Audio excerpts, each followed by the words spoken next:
तो नमस्ते एवरीवन, स्वागत है आपका एक और नए वीडियो में जो कि है हमारा channel NCERT young class 9th and class 10th। और आज क्लास 10th का एग्जाम हुआ था, तो कैसा हुआ प्लीज़ मुझे कमेंट करके बताना। और आज हम ऑब्वियसली बात है, आपको स्क्रीन में दिख रहा होगा, तो आज हम क्या करेंगे, जो हमारा पेपर आज हुआ है साइंस का, उसका हम क्या करेंगे, सॉल्यूशन करेंगे कंप्लीट। ठीक है, तो उससे अपने को पता चलेगा कि भाई इसका आंसर ये क्यों है और कितने सही हैं कितने गलत हैं, थोड़ा आइडिया लग जाएगा। और वैसे भी यार 10th की तुम्हारी पेपर हो जाएंगे, जब उसके बाद छुट्टियां पड़ेंगी तो फिर मजे करना अपना। ठीक है, एक बड़ा गैप मिलता है छुट्टियों का, तो अभी आज का आज ही देख लेना। मतलब कि साइंस का जो पेपर हुआ है उसका सॉल्यूशन वगैरह आज ही देखना, उसको कल पे मत छोड़ना, उसको दिमाग में मत रखना कि अबे यार पेपर खराब गया या जैसा भी गया, नेक्स्ट पेपर की तैयारी करना शुरू कर देना। ठीक है, बस एक ही दिन देना उसको, जैसे आज पेपर हुआ आज ही उसके बारे में पढ़ा लिखा जो भी है, समझा कि भाई कैसा कैसा हुआ, और नेक्स्ट पेपर की तैयारी अगले दिन से शुरू कर दी या रात से शुरू कर दी। ठीक है, ज़्यादा टाइम इस पर वेस्ट मत करना। तो चलो शुरू करते हैं हम अपने सॉल्यूशन को, जो कि आज हमारा पेपर हुआ था उसके बारे में। तो देखो पहला क्वेश्चन क्या है, the most common method of, अब तुम्हें पता है पहले तो एमसीक्यू आते हैं 1 से लेके 20 तक। तो most common method of extraction of metal from their ore are reduction with carbon. Carbon वो जो कोक होता है उससे क्या करते हैं, रिडक्शन करते हैं। ठीक है, तो इसका आंसर ए है। फिर सेकंड जो है उसमें क्या है, हमें करना है बैलेंस करना है इस इक्वेशन को। तो इसकी इक्वेशन जो बैलेंस होगी वो क्या है, ये 2Al + 3H2O + Al2O3 + 3H2। तो हमारा क्या बनेगा, सी हमारा आंसर बनेगा। ये मैंने इसलिए लिख दिया यार जल्दी जल्दी, ताकि फिर फटाफट हो जाए, टाइम वेस्ट ना हो ना। और थर्ड का क्या है, इसमें बोला है उन्होंने, गिवन बिलो, यहाँ पे स्ट्रक्चर देख रहे हैं हाइड्रोकार्बन के। ठीक है, तो सेलेक्ट करने हैं दो स्ट्रक्चर को जो एक दूसरे से क्या है, रिलेटेड है। अब मैं रिलेटेड है तो मैं क्या देख रहा हूं कि ये और ये स्ट्रक्चर एक दूसरे से रिलेटेड है। क्यों? क्योंकि ये क्या है, स्ट्रक्चरल आइसोमर्स हैं। स्ट्रक्चरल आइसोमर्स क्या होते हैं, जिनका दो स्ट्रक्चर, जिनका जो मॉलिक्यूलर फॉर्मूला होता है वो तो सेम रहता है बट स्ट्रक्चर डिफरेंट होता है। तो इसमें क्या आ जाएगा, आंसर सी आएगा, मतलब सेकेंड एंड थर्ड। देन हमारे पास आती है इनकरेक्ट स्टेटमेंट, बताओ used in a hydrogenation of vegetable oil. ठीक है, वेजिटेबल ऑयल का जो हाइड्रोजिनेशन होता है उसमें इनकरेक्ट स्टेटमेंट बतानी है। तो ये हाइड्रोजिनेशन रिएक्शन, इसमें अनसैचुरेटेड से सैचुरेटेड बनता है, हाइड्रोजन ऐड होता है, तो भाई एडिशन रिएक्शन तो ये है। इसमें निकल और पैलेडियम कैटलिस्ट भी यूज होते हैं, ये भी सही है। The product contain only single bond carbon होता है यहाँ पे। ठीक है, ये बीच में बॉन्ड बन जाएंगे। जो फोर्थ है वो गलत है भाई, इसमें एडिशन रिएक्शन में क्या होता है, एसिड कैटलिस्ट यूज होता है, नहीं बिल्कुल भी नहीं होता है, तो ये हो गया। Then which of the following option represent a family of salt. तो देखो ये इसमें ये इसका आंसर होगा, इसमें हम ज्यादा नहीं जाएंगे। ठीक है, देन हमारे पास क्या है, select a pair of bisexual flower. Bisexual flower क्या होता है, जिसमें कि हमारे पास मेल और फीमेल पार्ट दोनों होते हैं। तो हिबिस्कस और मस्टर्ड में क्या होते हैं, मेल और फीमेल पार्ट जो होते हैं एक ही फ्लावर के अंदर होते हैं, तो वो बाइसेक्सुअल है। अगर मेल फ्लावर होगा, मतलब मेल ही पार्ट होगा उसमें, तो उसे यूनिसेक्सुअल बोलेंगे। ठीक है, method of pollen tube towards ovule is an example of chemotropism. आपको पता है पोलन ग्रेन जब स्टिग्मा के ऊपर लैंड करता है तो पोलन ग्रेन से क्या निकलती है, पोलन ट्यूब, और वो पोलन ट्यूब ओव्यूल की तरफ जाती है। तो ओव्यूल की तरफ क्यों जाती है, क्योंकि ओव्यूल एक केमिकल छोड़ता है, उस केमिकल से अट्रैक्ट होकर वो पोलन ट्यूब उधर को जाती है, तो वो क्या है, कीमोट्रोपिज्म, मतलब केमिकल की तरफ मूवमेंट। अब यहाँ पे उसने बोला मैच करो भाई, तो site of fertilisation of egg with sperm कहाँ होता है, ओविडक्ट, मतलब फेलोपियन ट्यूब में होता है। Site of implantation of embryo कहाँ पे होता है, यूट्रस में ही होता है। ठीक है, एंट्री जो स्पर्म की होती है फीमेल रिप्रोडक्टिव ट्रैक में, वो वेजाइना के थ्रू होती है। और साइट थ्रू विच वेस्ट जो होता है, जो एम्ब्रियो जनरेट करता है, वो बाहर कैसे निकलता है, प्लेसेंटा के थ्रू निकलता है। तो आंसर इज डी। ठीक है, कौन सा प्लांट हार्मोन है जो ग्रेटर कंसेंट्रेशन में रहता है ऐसे एरिया में जहां पे रैपिडली सेल डिवीजन होता है, तो वो क्या है, साइटोकाइनिन। साइटोकाइनिन सेल डिवीजन कराता है वो। ठीक है, ऑक्सिन इलॉन्गेशन कराता है, गिबरेलिन इलॉन्गेशन कराता है, एब्सिसिक एसिड तो ग्रोथ को रोकता है। ठीक है, then parasitic mode of nutrition is observed in Cuscuta. ठीक है, कस्कटा में होता है ये। कस्कटा क्या होती है, बेल होती है, तो ये parasitic mode of nutrition show करती है। अब देखो एक कैंडल फ्लेम है, वो कहाँ पे प्लेस्ड है, front of A reflecting surface of a convex mirror के सामने हमने रख रखी है, जिसकी फोकल लेंथ है एफ। अब उसने जो पॉइंट यहाँ पे बोला उसे क्या समझना है, if the distance of the flame from the pole. ठीक है, जो फ्लेम की डिस्टेंस है पोल से, फ्लेम की डिस्टेंस मतलब जो ऑब्जेक्ट डिस्टेंस है पोल से, वो इक्वल है किसके, फोकल लेंथ के। ठीक है, इसका मतलब u is equal to F हो जाएगा।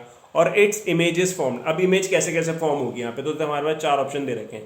तो सिंपल सा देखो हम यहाँ पे क्या लगाएंगे, मिरर फॉर्मूला जो है हम यहाँ पे लगाएंगे 1/f = 1/v + 1/u। तो f तो पॉजिटिव रहेगा, u नेगेटिव रहता है, ये आप जानते ही हो क्योंकि लेफ्ट साइड को रहता है, ठीक है। v जो है यहाँ पे क्या है, इमेज डिस्टेंस हो जाएगा।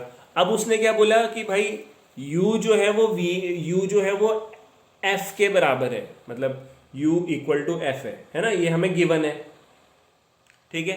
तो हमने क्या किया, 1/f = 1/v + 1/u ये लिख दिया। अब 1/f की जगह 1/f रख दो, 1/v की जगह 1/v रख दो। 1/u की जगह पे क्या रख दोगे आप, 1/u की जगह पे क्या रख सकते हो आप, मतलब 1/u की जगह पे मैं ऐसे भी तो रख सकता हूँ 1/f, क्योंकि ये दोनों तो बराबर है, ठीक है। और u नेगेटिव है, मतलब यहाँ पे f क्या हो जाएगा, नेगेटिव। तो ये प्लस था, ये यहाँ पे क्या हो जाएगा, माइनस। समझ में आया, ठीक है। उसके बाद ये क्या करेगा, इधर जाएगा तो ये प्लस होगा तो ये बनेगा 2/f, ठीक है। इसको रेसिप्रोकल करूंगा तो क्या बनेगा, v = f/2। तो ये f/2 हो रहा है ये वाला, ठीक है। और इमेज जो फॉर्म्ड हो रही है वो बिहाइंड द मिरर हो रही है एट अ डिस्टेंस f/2, मतलब फोकल लेंथ का आधा करो, वहां पे जो इमेज है वहीं पे वो है, इमेज का फॉर्मेशन हो रहा है। तो ये हो जाएगा, ये हमारा आंसर, ठीक है।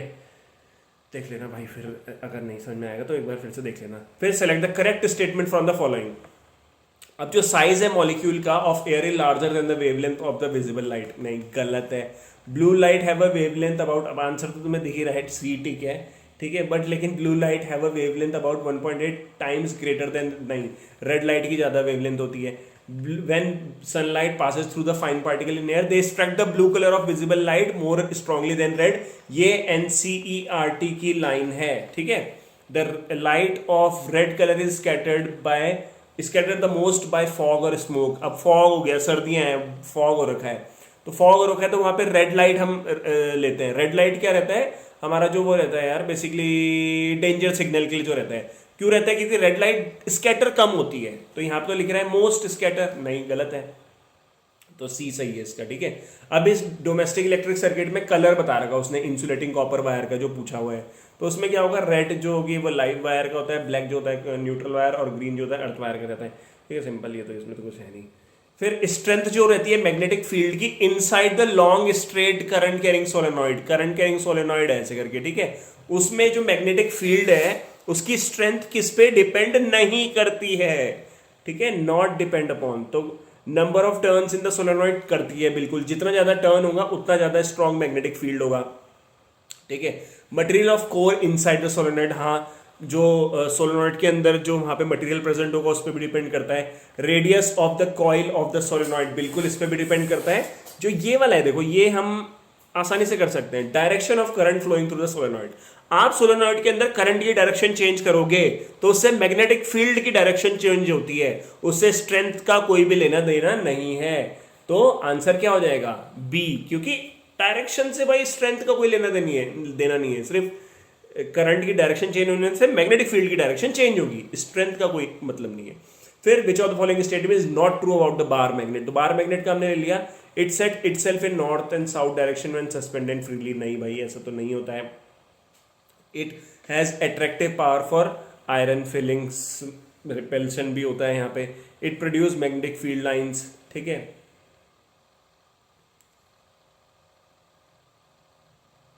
अरे मैं क्या कर रहा हूँ, sorry.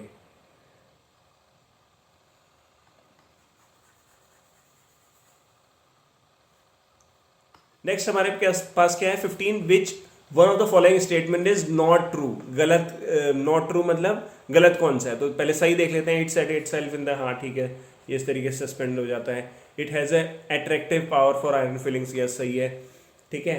It produce magnetic field lines, ये मैग्नेटिक फील्ड लाइंस को भी प्रोड्यूस करता है, सही है।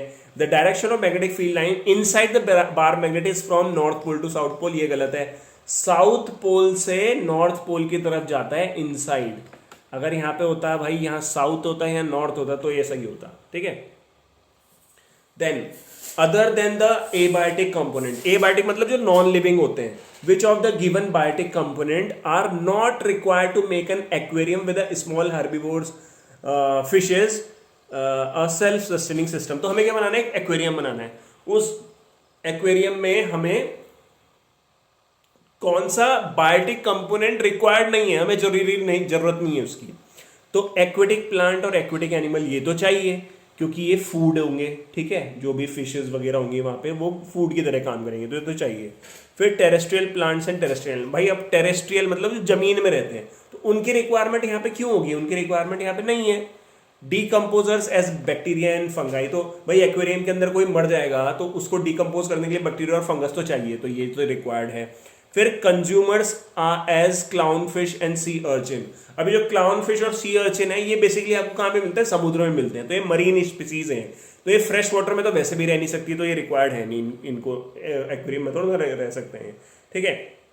तो कौन कौन से रिक्वायर्ड नहीं है, second and fourth, second and fourth मतलब डी हमारा आंसर इसमें हो जाएगा। अब एसर्शन और रीजनिंग आते हैं, भाई ये थोड़ा सा चकराने वाला रहता है। चलो तो 17 देखते हैं। Brass is a prepared by first melting copper and then dissolve tin, तो इसके हिसाब से ब्रास जो बनता है वो कॉपर और टिन के मिलने से बनता है, बट ऐसा नहीं है।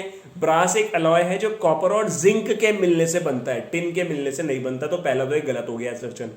Primary metal for brass is copper, ये सही है। हाँ, प्राइमरी मेटल मतलब जो हम मेजोरिटी ज्यादा लेते हैं, जिसको हम गलाते हैं, वो क्या है, मेटल ब्रास में कॉपर है।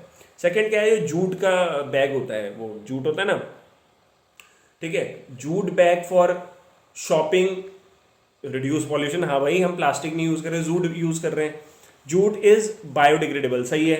एंड इट इज बैग में be reused as when needed, तो इसको रीयूज भी कर सकते हैं, ठीक है, अच्छा है, करेक्ट एक्सप्लेनेशन ऑफ ए, तो ये दोनों सही है और करेक्ट एक्सप्लेनेशन भी है। In our action of writing और talking our nervous system communicate with the muscles, तो भैया मैं लिख रहा हूँ अगर इससे, तो मेरा नर्वस सिस्टम जो है कम्युनिकेट कर रहा है मसल से, सही बात है, तभी मैं लिख पा रहा हूँ। Cranial nerve and spinal nerve, cranial nerve होती है जो ब्रेन से निकलती है, स्पाइनल नर्व जो स्पाइनल कॉर्ड से निकलती है, ये फॉर्म करती है पेरिफेरल नर्वस सिस्टम को, सही बात है। सेंट्रल नर्वस सिस्टम के अंदर ब्रेन और स्पाइनल कॉर्ड आते हैं, पेरिफेरल नर्वस सिस्टम के अंदर हमारे क्रेनियल नर्व और स्पाइनल नर्व आती है।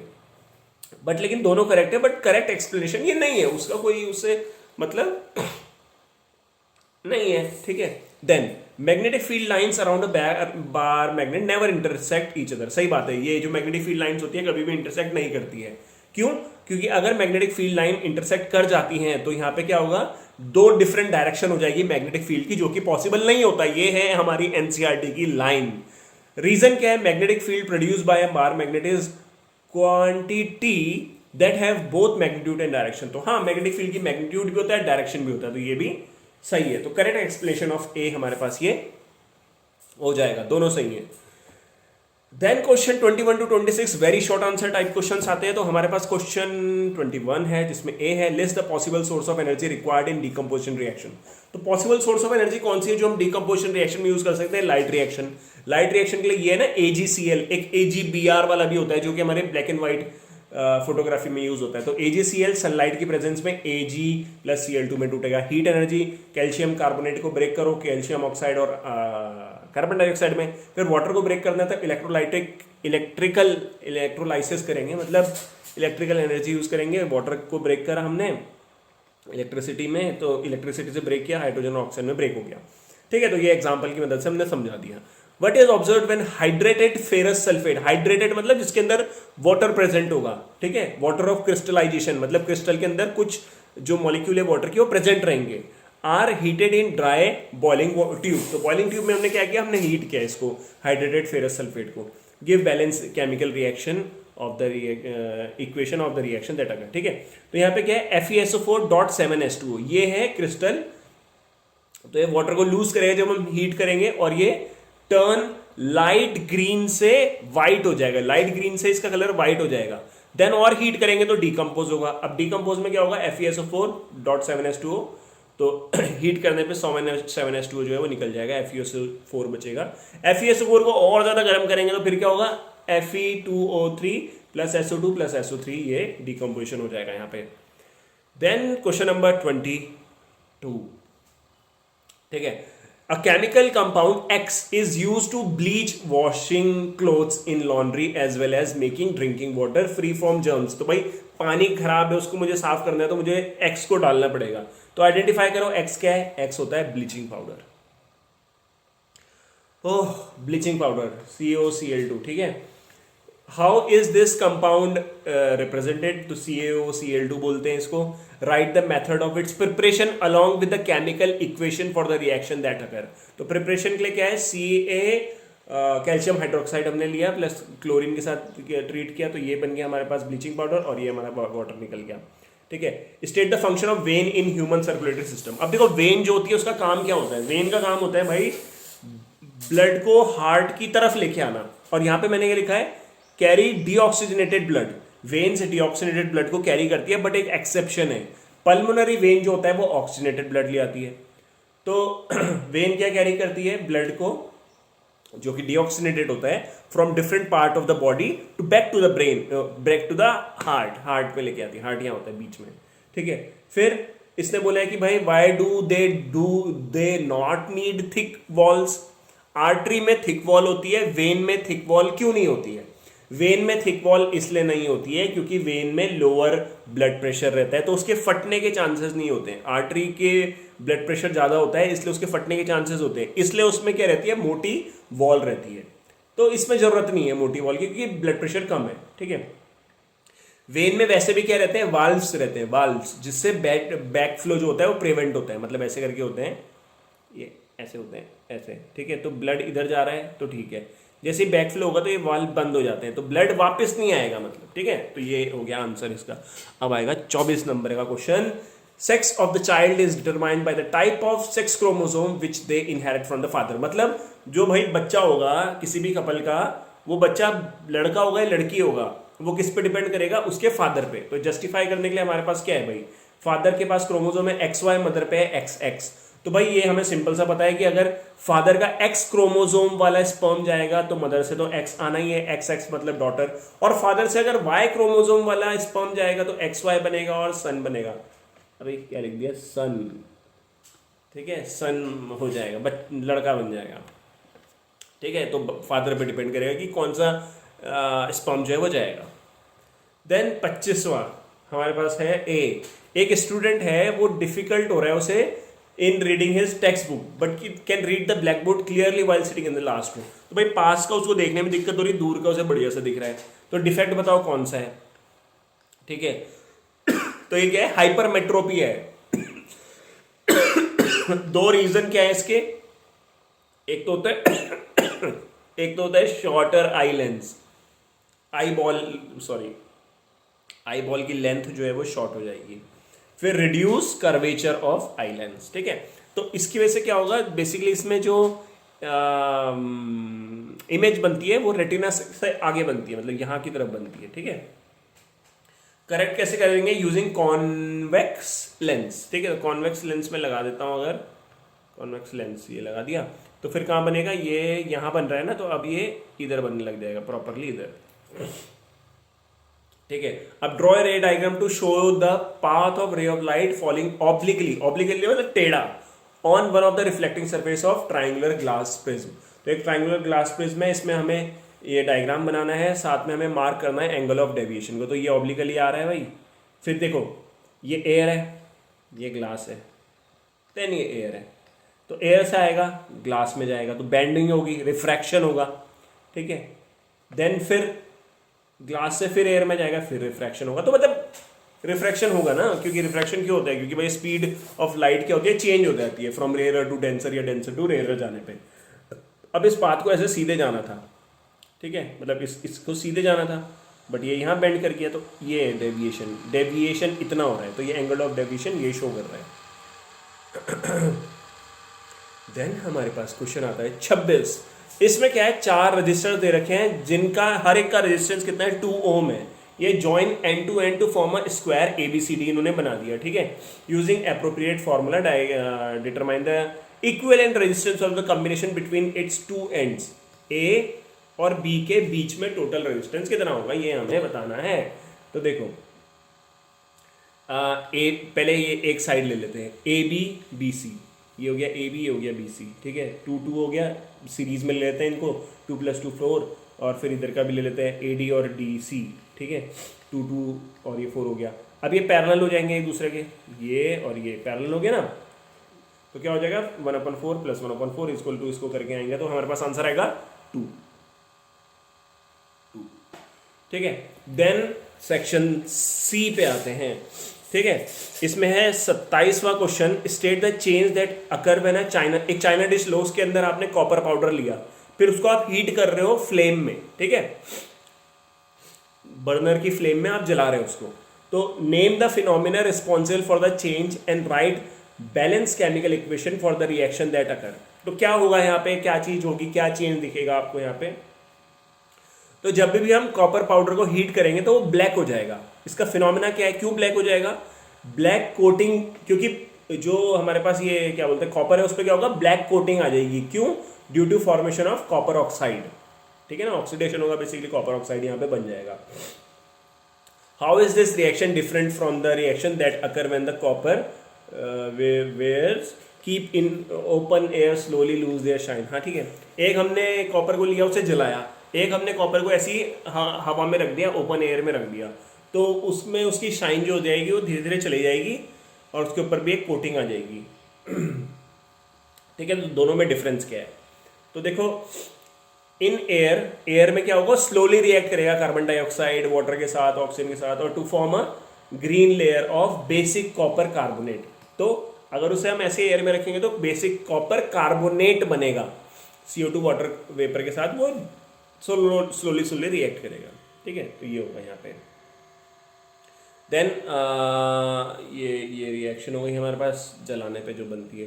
फिर कॉमन सॉल्ट, भाई कॉमन सॉल्ट क्या है, NaCl, नमक is an important raw material for various chemical. अब ये कॉमन सॉल्ट जो हो जाता है ना, वो एक रॉ मटेरियल है जिससे और बहुत सारे केमिकल्स को हम प्रोड्यूस करते हैं, ये हमें पता है भाई, हमने NCERT में पढ़ा है। State in brief the method of preparation of sodium hydroxide और sodium hydrogen carbonate from common salt. Common salt से हमें इन दो को बनाना है।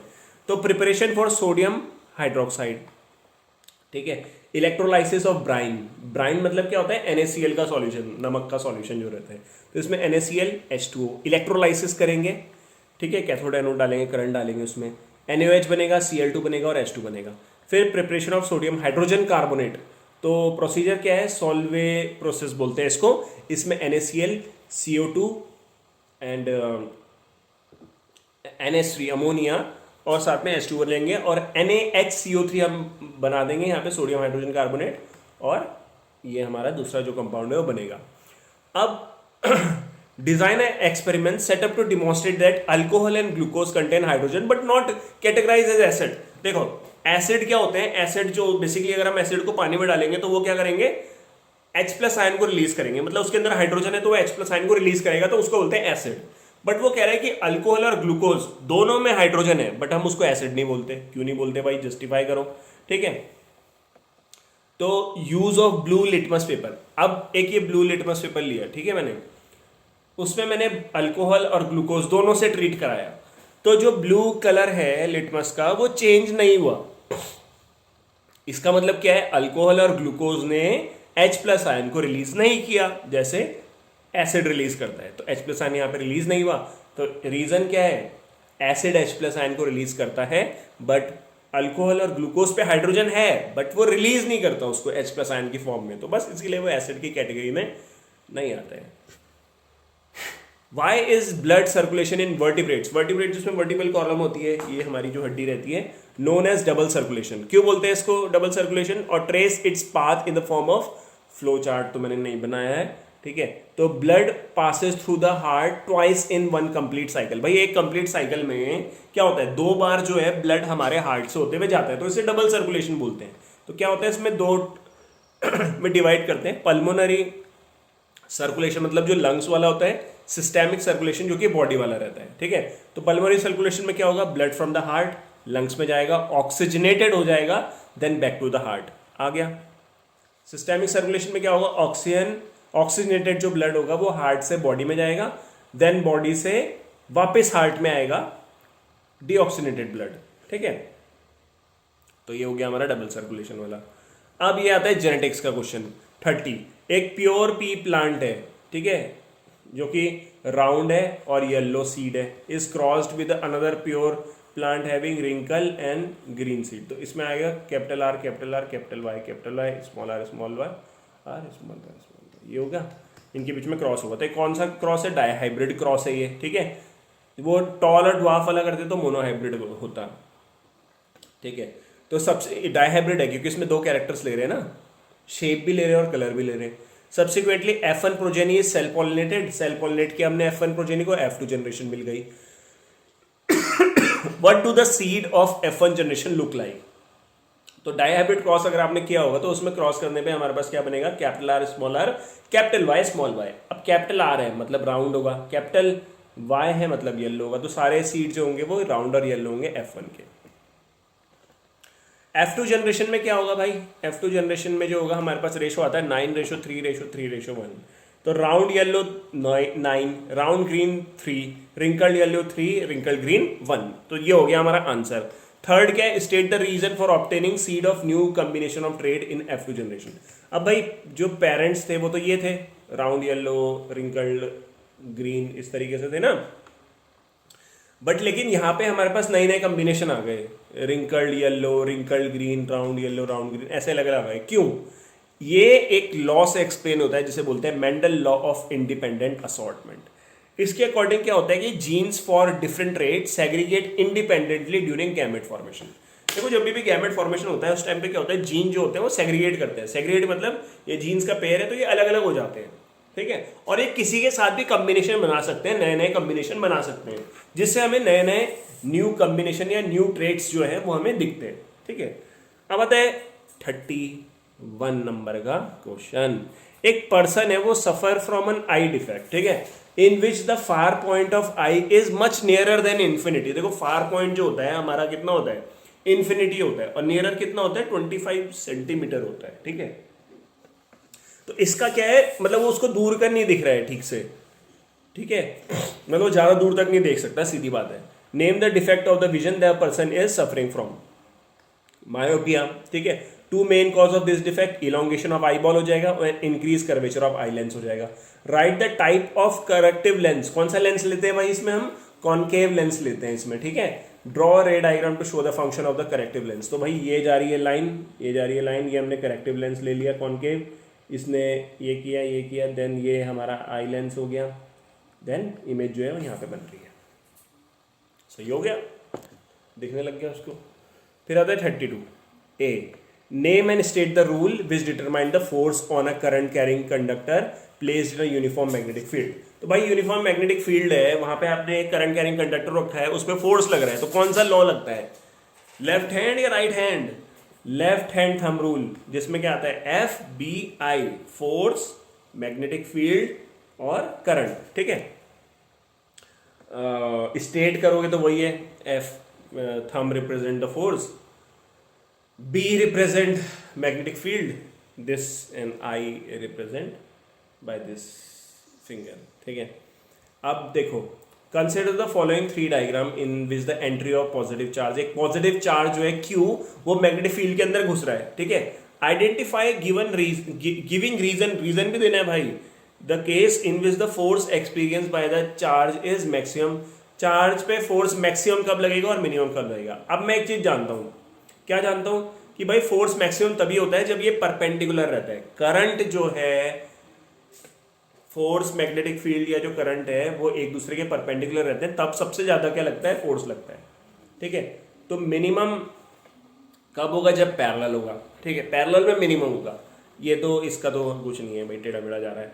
और मैक्सिमम कब होगा, जब परपेंडिकुलर होगा। ये NCERT की लाइन है, परपेंडिकुलर अगर हर कोई एक दूसरे के होगा, जैसे चार्ज ये मैग्नेटिक फील्ड के परपेंडिकुलर है, तो फोर्स यहाँ पे भी परपेंडिकुलर हो जाएगा और मैक्सिमम फोर्स लगेगा यहाँ पे क्योंकि परपेंडिकुलर है, NCERT में दिया हुआ है। 33 A, in a food chain energy flow is unidirectional. सही बात है, एनर्जी का फ्लो क्या होता है, यूनिडायरेक्शनल होता है। जैसे पेड़ से क्या होता है, पेड़ पौधों से क्या जाता है, हिरन में गया, हिरन से किस में गया भाई, शेर में गया, यूनिडायरेक्शनल है। यूनिडायरेक्शनल मतलब पेड़ से हिरन, हिरन से शेर, ऐसा नहीं होगा शेर से हिरन, हिरन से पेड़ पौधे में, ऐसा थोड़ा ना होगा। Give 2 reason for the given statement. ऐसा क्यों होता है, देखो एनर्जी फ्लो होता है पहले तो लोअर ट्रॉपिक लेवल से हायर ट्रॉपिक लेवल पे, ठीक है। भाई सूरज से रोशनी जो एक बार प्लांट ने ले ली, वो दोबारा वो प्लांट से सूरज में थोड़ा ना चली जाएगी, वो आगे ही तो जाएगी ना। फिर loss of energy at each trophic level, loss of energy होता है हर ट्रॉपिक लेवल पे, 10% लॉ पता होगा आपको कि 10% ऑफ एनर्जी ही पास ऑन होती है from lower trophic level to higher trophic level, ठीक है। इसीलिए क्या होता है, यूनिडायरेक्शनल होता है। यूनिडायरेक्शनल मतलब ये यहाँ से यहाँ से यहाँ ऊपर, ऐसे नहीं होगा। If 10,000 joule of energy is available at the producer level, producer level पे 10,000 जूल एनर्जी है, तो कितना एनर्जी अवेलेबल होगी सेकेंडरी कंज्यूमर पे। सेकेंडरी कंज्यूमर मतलब इस पे, ठीक है।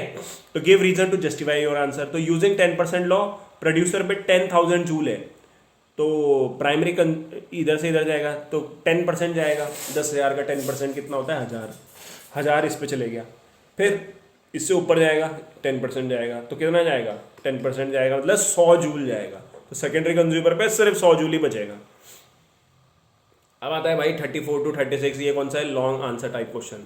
तो कंसिडर द फॉलोइंग एलिमेंट्स, ये हमारे पास एलिमेंट हुए।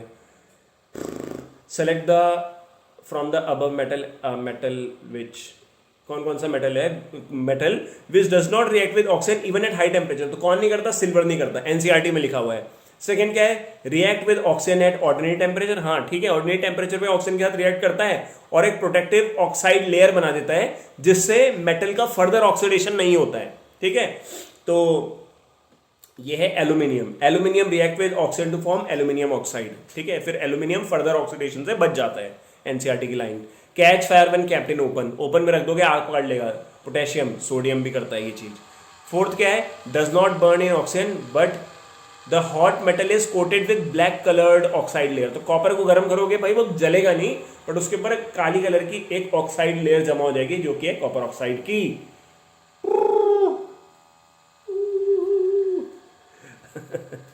अब क्या है, ये हमारे पास है what are amphoteric oxide. Amphoteric oxide होते हैं वो ऑक्साइड जो कि एसिड और बेस सबके दोनों के साथ रिएक्ट करते हैं, ठीक है, with the help of balance chemical equation. So the aluminium oxide is an amphoteric oxide. तो भाई एग्जांपल इसका एल्यूमिनियम ऑक्साइड होता है। तो amphoteric oxide react with both acid and base to form salt and water, ठीक है। अब देखो एल्यूमिनियम ऑक्साइड इसका एग्जांपल हो गया, एसिड के साथ रिएक्ट करा, ठीक है, सॉल्ट एंड वाटर बना दिया। बेस के साथ रिएक्ट किया, सॉल्ट एंड वाटर बना दिया। व्हाट आर अल्कली, अल्कली क्या होते हैं, ऐसे बेस होते हैं जो कि वाटर में सॉल्युबल होते हैं और H+ आयन को रिलीज करते हैं, ठीक है, सॉरी OH- आयन को रिलीज करते हैं। एग्जाम्पल NaOH, KOH मतलब सोडियम हाइड्रोक्साइड, पोटेशियम हाइड्रोक्साइड, ये हो जाएगा इसका आंसर। अब आता है हमारे पास B, with the help of balance chemical equation state the process of extracting mercury from its ore cinnabar. Cinnabar क्या है, ओर है मरकरी का, तो उससे मुझे मरकरी को निकालना है, तो कैसे निकालोगे, और कॉपर को निकालना है फ्रॉम इट्स सल्फाइड ओर, ठीक है।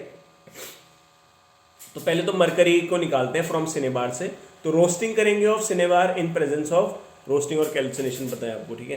Roasting of cinnabar in presence of oxygen, तो HgS + O2, Hg ये निकल गया प्लस SO4 जो है बाहर आ गया, अलग हो गया, ठीक है। तो Hg मिल गया अपने को। फिर extraction of copper from copper sulphate, तो रोस्टिंग करेंगे पहले कॉपर सल्फेट की इन एयर में, तो ये रिएक्शन करा, कॉपर ऑक्साइड बना, फिर कॉपर ऑक्साइड को यहाँ पे लिया, फिर कॉपर सल्फाइड के साथ रिएक्शन किया, कॉपर ये अपने को यहाँ पे मिल गया, ठीक है। अब सिल्वर और कॉपर के जो आर्टिकल्स होते हैं वो स्लोली लूज देयर शाइन, वो अपनी शाइन को लूज करते हैं जब उनको एक्सपोज करो एयर में। तो name the compound form on silver article and copper article in the form of coating. तो भाई सिल्वर के ऊपर कौन सी कोटिंग होगी, कॉपर के ऊपर कौन सी कोटिंग होगी। तो compound formed on silver article is silver sulphide और compound formed on copper article is copper carbonate. ये हमने ऊपर भी देखा था ना। अब 35वां question, in refraction of light through a rectangular glass slab, ये रेक्टेंगुलर ग्लास स्लैब ले लिया, इसमें emerging ray is always parallel to the direction of the incident ray. देखो ये इंपॉर्टेंट है, वाई ऐसा क्यों होता है, जो उसने बोला कि जो इमर्जिंग रे होती है, जो निकल रही है रे, वो जो आ रही है रे उसके पैरेलल होता है। मतलब देखो ये इंसिडेंट रे है, ठीक है, और ये इमर्जिंग रे है। तो इंसिडेंट रे ऐसे आती है, ऐसे आती, ये बेंडिंग हो गई और ये इधर आ गई। अब अगर ये ऐसे सीधे जाती तो ये ऐसे जाती, ठीक है। तो ये एक दूसरे की क्या हो गई, पैरेलल हो गई ना। तो क्यों ऐसा क्यों होता है, बिकॉज भाई रिफ्रैक्शन हो रहा है यहाँ पे लाइट का। Explain with the help of रे डायग्राम, ठीक है, ये हो गया। व्हाट हैपन व्हेन अ रे of light fall normally on one of the face of rectangular glass plate, draw diagram. अब अगर ये नॉर्मली मतलब ऐसे सीधे सीधे आएगा यूं, ऐसे करके, तो भाई ये सीधे ही निकल जाती है। ये भी एनसीईआरटी में हमें गिवन है, ठीक है। जीरो एंगल यहाँ पे बन रहा है, वो सीधे आ जाती है बिना बेंडिंग के। देन आता है second, an object is placed at a distance of 30 centimetre from optical centre of a concave lens. Concave lens के ऑप्टिकल सेंटर से 30 सेंटीमीटर दूर एक ऑब्जेक्ट रखा है, मतलब यू हमारा क्या हो गया 30, ठीक है। और फोकल लेंथ कितनी है भाई हमारी, फोकल लेंथ है 20 सेंटीमीटर। तो use lens formula to determine the position of image form in this case, ठीक है। तो यू हमारा क्या हो गया 30, यू नेगेटिव हो जाएगा पहले, तो यू तो नेगेटिव ही होता है, फोकल लेंथ है कॉन्केव लेंस के लिए नेगेटिव हो गई, ठीक है। तो इसको अप्लाई करेंगे, 30 है ना ये यू 30 पे प्लस हो जाएगा, ठीक है। तो इसको अप्लाई करेंगे, हमारा आंसर जो है वो निकल जाएगा। निकाल लेना आंसर को, ठीक है। देन आता है और में बी का 1, एक स्टूडेंट है wish to study the image form by, वो चाहता है कि भाई वो कॉनकेव मिरर से जो इमेज फॉर्म हो रही है ना उसको स्टडी करे using a candle flame as a object, ठीक है। State the type of image form by the mirror and mention the change in the image form if any that he observe when the candle flame is gradually move away from the pole of the mirror. तो भाई ये mirror है, ये candle है, अब वो दूर दूर ले जाता जा रहा है इस कैंडल को। तो वो कह रहा है इमेज कैसे कैसे बनेगी, ड्रॉ करने के लिए भी बोल रहा है रे डायग्राम। ये भाई एनसीईआरटी का वो जो डब्बा बना हुआ ना वो है पूरा, और कुछ नहीं है, ठीक है। Draw ray diagram, show the image form when the object distance is nearly equal to the radius of curvature of the mirror. तो देखो type of image form depend on the object distance from the mirror, ये हमें पता है object कहाँ पे रखा है उस हिसाब से इमेज बनती है। तो candle is very close to mirror, तो image virtual erect and magnified बनेगा। Candle at focal length, focus पे रहेगा। No image form as reflecting rays are parallel, वो पैरेलल रहेंगी तो कभी इंटरसेक्ट करेंगी नहीं, तो वहाँ पे इमेज बनेगी नहीं। When candle is between F and C, तो image is real inverted and magnified. 2 more cases हैं, वो एनसीईआरटी में गिवन है। देन हमारे पास आता है ये वाला, एक कॉनकेव मिरर है यूज फॉर रेयर व्यू। भाई कॉनकेव मिरर लगा रखा है गाड़ी में, पीछे का देखना है, ठीक है, जिसकी फोकल लेंथ है 3 मीटर और बस जो है 6 मीटर दूर है। तो फोकल लेंथ हो जाएगा 3 मीटर, बस जो है मतलब ऑब्जेक्ट डिस्टेंस वो माइनस हो जाएगा -6 metre. Is from the mirror, use mirror formula, mirror formula लगा दिया to find the position of the image of the bus as shown in the mirror. 1/f is equal to 1/b plus 1/u।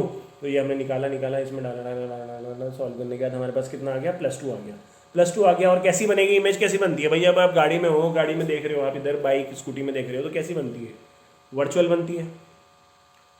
सिर दर्द हो गया।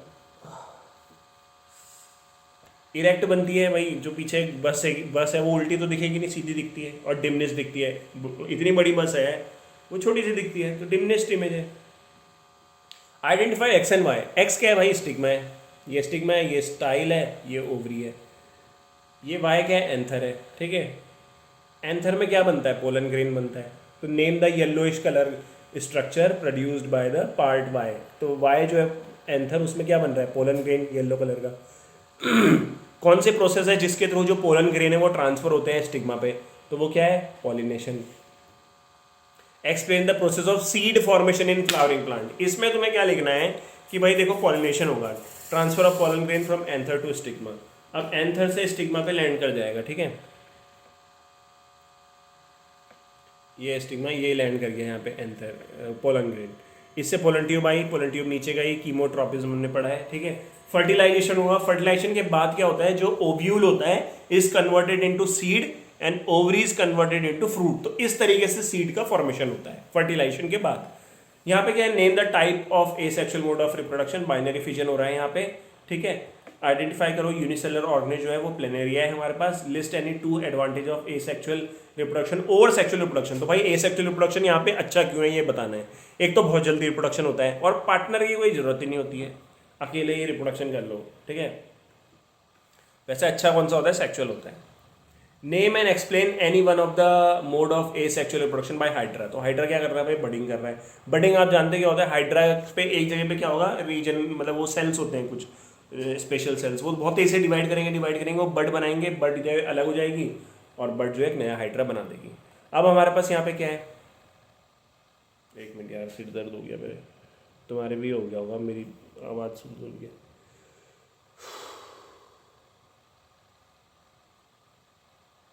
चलो 37 as shown in diagram, एक electrical circuit है consisting of ammeter दे रखा है हमें करंट नापने के लिए, एक वोल्ट मीटर दे रखा है, 4 सेल्स दे रखे हैं 1.5 ईच वोल्ट ईच, प्लग की दे रखी है यहाँ पे, ठीक है, और एक गैप दे रखा है एक्स वाई, ये हो गया एक्स वाई वॉज सेटअप, ठीक है। इस तरीके से volt meter ammeter reading record in observation table for 4 arrangement as given below.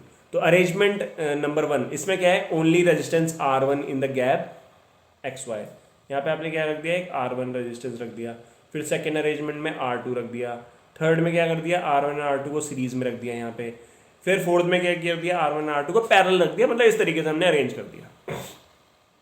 अब वो है बेस्ड ऑन द ऑब्जर्वेशन, आपने क्या ऑब्जर्व किया कि जो 4 VI ग्राफ है, ये VI ग्राफ बना ना ओम्स लॉ के अकॉर्डिंग, ABCD है shown in figure were drawn, study the these graph, ठीक है। तो देखो विच one of the graph represent the series combination of F1 R1 and R2। अब भाई सीरीज कॉम्बिनेशन जब हम लगाएंगे तो सीरीज में क्या होगा, R1 प्लस R2 होगा, R1 प्लस R2 होगा, तो जब R1 प्लस R2 होता है तो हाई रेजिस्टेंस हो जाएगा। हाई रेजिस्टेंस का मतलब है मींस स्टीपर स्लोप, नीचे को जाएगा स्लोप, तो VI ग्राफ में नीचे को जाएगा, तो नीचे को किसमें जा रहा है, A में, इसमें करंट भी क्या होगा, कम होगा, ठीक है, करंट क्या होगा, कम होगा, रेजिस्टेंस ज़्यादा है, ठीक है, नीचे को हो गया है। विच one of the these graph represent the parallel combination of R1 R2, तो पैरेलल कॉम्बिनेशन में कौन होगा, इसमें इन पैरेलल टोटल रेजिस्टेंस कम हो जाएगा, तो जो टोटल रेजिस्टेंस कम हो जाएगा तो लेस स्टीपर स्लोप होगा, मतलब स्लोप जो होगा ऊपर की तरफ होगा, तो आंसर क्या है, डी, ठीक है। फिर सी का क्या है, show an arrangement of 3 resistors each of resistance 10 ohm. देखो बहुत सिंपल है, 3 रजिस्टर्स है, तीनों का जो रेजिस्टेंस है वो 10 ओम है, ठीक है, उनको इस तरीके से कंबाइन करो कि टोटल रेजिस्टेंस 15 ओम आए। तो 2 रेजिस्टेंस पैरेलल लगाओ, एक सीरीज में लगाओ, पैरेलल लगाओगे 2 को तो ये आएगा 5, फिर एक सीरीज में रहेगा तो 5 प्लस 10 15 ओम, सिंपल। फिर सी है, एक बैटरी है 6 वोल्ट की, वो कनेक्ट है series combination with the 5 resistance, 5 resistance है 0.1 0.2 0.3 0.4 0.5, ये लग गया, ठीक है, 1 2 3 4 5 ये ले लिया, और ये बैटरी ले ली 6 वोल्ट की। How much current would flow through 0.3 resistance. अब भाई सीरीज है तो सीरीज में तो करंट हर रेजिस्टेंस पे क्या रहेगा, सेम रहेगा, ठीक है ना, तो जस्टिफाई योर आंसर। तो टोटल रेजिस्टेंस निकालो पहले 1.5, ओम्स लॉ लगाओ, V is equal to I R, तो I is equal to V upon R, ठीक है, V कितना है 6, R कितना है 1.5 4 ओम, ठीक है, तो टोटल कितना आ जाएगा 4 ओम, 4 एम्पेयर यार, ओम कह रहा मैं, करंट आ जाएगा। तो भाई हर जगह पे 4 एम्पेयर करंट ही जाएगा क्योंकि सीरीज में है। फिर हमारे पास आता है 38, ठीक है, इसमें क्या है, A and B are 2 salts used for washing purpose. देखो ये बहुत सही क्वेश्चन है, ठीक है, A और B हमने सॉल्ट लिए सफाई करने के लिए, सॉल्ट A जो है वो यूज हो रहा है बाथिंग के लिए, ऑल्सो नहाने के लिए, ठीक है। तो भाई क्या कौन है वो, फिर वो है हमारे पास सोप, ठीक है, ये सोप है हमारे पास, सोप हो गया ये, ठीक है। और 4 टेस्ट ट्यूब ले ली हमने, ठीक है, 4 टेस्ट ट्यूब में क्या लिया, rain water solution of salt A, rain water solution of salt B, tubewell का वाटर जमीन का जो पानी है solution of salt A, tubewell water solution of salt B, ठीक है, बड़ा सिंपल है क्वेश्चन यार ये। देखो टेस्ट ट्यूब को शेकन किया हमने 1 by 1 almost identically for the same time and same length of foam form in each test tube and the length of foam is in each test tube is noted. हिलाया उसको ऐसे ऐसे और foam देखा कि किसमें कितना कितना बन रहा है। तो in which one of the 4 test tube is the foam form the minimum, सबसे कम फोम किस में बनता है। देखो ये हमने क्या पढ़ा है कि भाई जो हार्ड वाटर होता है, हार्ड वाटर मतलब जो ट्यूबवेल का पानी है उसमें आयंस होते हैं ना, कैल्शियम मैग्नीशियम वगैरह रहता है। तो जो हमारे पास ट्यूबवेल का पानी है, जो हार्ड वाटर है हमारे पास, वो सोप के साथ क्या करता है, ज़्यादा वो बना नहीं पाता है, फोम नहीं बना पाता। तो इसमें कौन सा टेस्ट ट्यूब होगा, थर्ड वाला। क्यों, क्योंकि ये ट्यूबवेल वाटर है, हार्ड वाटर है, और ये solution of salt A, salt है हमने क्या लिया था, नहाने के काम आता, तो सोप है। सोप जो होता है ट्यूबवेल वाटर मतलब हार्ड वाटर के साथ फोम बनाता ही नहीं है, बना ही नहीं पाता, तो मिनिमम यहीं पे बनेगा।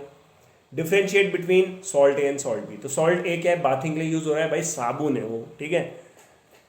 सोप क्या होता है, sodium and potassium salt of sodium and potassium salt of long chain of carboxylic acid, ठीक है, ठीक है। देन बी क्या है, detergent, even work in hard water, hard water में भी काम करता है डिटर्जेंट, ठीक है। ईस्टर क्या होता है, और what happen when Easter react with alkali sodium hydroxide, ठीक है, गिव रिएक्शन बताना है। तो भाई ईस्टर क्या होता है, ऑर्गेनिक कंपाउंड होता है जिसका फंक्शनल ग्रुप होता है COO, ठीक है, ये हो गया यहाँ पे। रिएक्शन विद अल्कली, अब भाई अगर आप ईस्टर को अल्कली मतलब NaOH के साथ रिएक्ट करोगे तो सैपोनिफिकेशन रिएक्शन हो जाएगी, सोप बनाने वाली रिएक्शन हो जाएगी। CH3COO3, ये हमारे पास ईस्टर हो गया, ये NaOH हो गया, ये हमारे पास सोप बन गया, ठीक है, बढ़िया है, बन गया यहाँ पे। So what is the cause of hardness of water, भाई कारण क्या है हार्डनेस ऑफ वाटर का। हार्ड वाटर में कैल्शियम और मैग्नीशियम आयंस बहुत ज़्यादा रहते हैं। Sometime it is observe that while जब नहा रहे होते हैं तो foam is form with difficulty, नहाते हुए भाई झाग ही नहीं बन रहा और इनसॉल्युबल सब्सटेंस बन रहा है। तो वो इनसॉल्युबल सब्सटेंस का नाम क्या है, उसे बोलते हैं स्कम। और उसके बनने का कारण क्या है, देखो सोप जो होता है जब रिएक्ट करता है हार्ड वाटर के साथ, तो सोप जो है वो हार्ड वाटर के साथ रिएक्ट कर रहा है, मतलब वो कैल्शियम और मैग्नीशियम आयन के साथ रिएक्ट कर रहा है और तब वो स्कम बना देता है, स्कम बना देता है, स्कम। अब एक पर्सन है, वो रॉकी हिल्स में चल रहा है, पहाड़ पे चल रहा है, ठीक है, into a panic state and fear, डर भी लग रहा है उसको, भाई घबरा रहा है वो। His body start reacting in fight और flight condition to adjust to danger and stressful situation, ठीक है, बॉडी एडजस्ट कर रही है उस स्ट्रेसफुल सिचुएशन में। तो based on above fact answer the following that follow.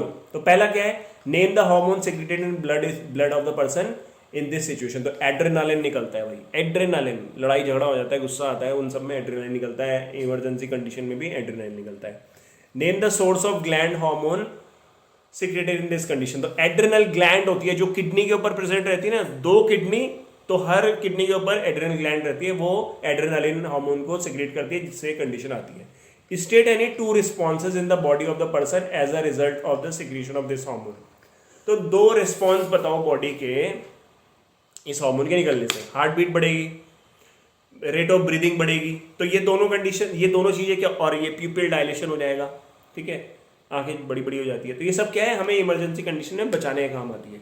Last question है 2025 का, how does the action of chemical signal in term of hormone different from electrical impulse via nerve signal. तो एक तरफ हमारे पास क्या है, हार्मोनल सिग्नल है, एक तरफ हमारे पास क्या है, इलेक्ट्रिकल सिग्नल है। दोनों में डिफरेंस क्या है, हार्मोनल जो होता है वो स्लो होता है, इलेक्ट्रिकल फास्ट होता है, ठीक है। हार्मोनल जो होता है लॉन्ग लास्टिंग होता है, इलेक्ट्रिकल जो होता है शॉर्ट टाइम के लिए होता है।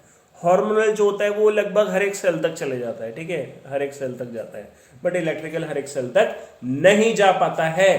तो thank you so much for watching. हमने ये अपने चैनल पे ख़त्म कर दिया है, तो थैंक यू सो मच। अगर आपको पसंद आया है, अच्छा लगा है, तो प्लीज़ लाइक करना, सब्सक्राइब करना, शेयर करना अपने दोस्तों के साथ। तो मिलते हैं एक और नई वीडियो के साथ। बाय बाय, प्लीज़ शेयर करना, बाय।